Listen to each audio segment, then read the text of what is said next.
అయోధ్య మీద ఏడుపులు ఇంకా ఆగనటువంటి సందర్భంలో సీనియర్ జర్నలిస్ట్ మంచాల శ్రీనివాసరావు గారికి సంబంధించిన ఒక కథనం చూద్దాం.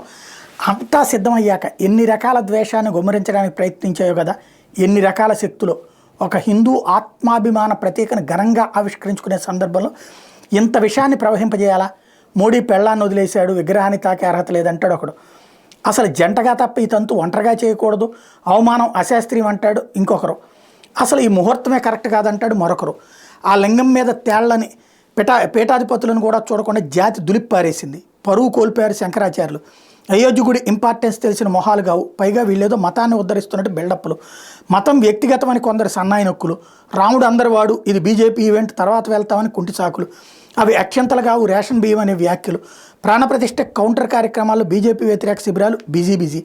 చివరకు ఏ స్థాయికి విష ప్రచారం జరిగిందంటే, మోడీ ఏదో తన వ్యక్తిగత నిబద్ధత భక్తిని ప్రదర్శిస్తూ ప్రాణప్రతిష్ఠ చేయడానికి తగిన నిష్ట కోసం 11 రోజులు ఉపవాస దీక్ష చేస్తే, అబ్బే అన్ని రోజులు ఎలా బతుకుతారు, ఆహారం లేకుండా దేశమంతా తిరిగాడు, ఆ ఉత్సాహం ఎలా వచ్చింది, సో అంతా అబద్ధం అంటాడు వీరప్ప మొయిలి అనే ఓ పెద్ద నేత. తనదేమైనా కేసీఆర్ తెలంగాణ దీక్ష? మరో డౌట్ అనుమానం, ఈ గుడిలో దళితులకు ప్రవేశం ఉందా అని సోషల్ మీడియాలో ప్రశ్న. కావాలనే దళితుల్లో గుడి వ్యతిరేకత పెంచే కుటిలయత్నం. అసలు పెద్ద సెలబ్రిటీలు ఆరు బయట కూర్చుని ఉంటే గర్భగుడిలో ఓ దళితుడు కామేశ్వర్ చౌపాల్ ప్రాణప్రతిష్ఠ దగ్గరే ఉన్నాడని మర్చిపోయారు. ప్రాణప్రతిష్ఠ మరుసటి రోజు 5 లక్షల మంది దర్శించుకున్నారు. ఎవరిని ఏ గుర్తింపు కార్డు అడగలేదు.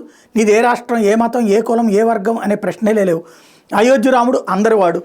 ఈ కామేశ్వర్ చౌపాల్ అయోధ్య ట్రస్ట్ సభ్యుడు. 1989లో గుడి పునాదికి మొదట ఇటుక వేసింది తనే.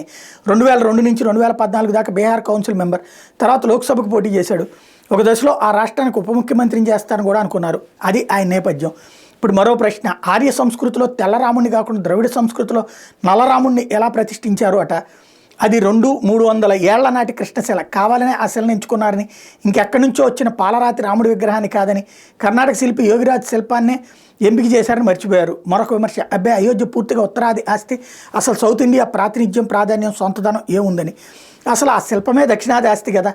పైగా ఉడిపి పేజావర్ మఠం సాధువు విశ్వప్రసన్న తీర్థ ఆ ప్రాణప్రతిష్ఠ తంతులో స్వయంగా శాస్త్రోక్త విధులను నిర్వర్తించిన అర్చక మండలిలో సభ్యుడు మాత్రమే కాదు, కొన్నాళ్ళుగా ఆలయ నిర్మాణ పర్యవేక్షణ చూసుకున్న అయోధ్య ట్రస్ట్ సభ్యుడు కూడా.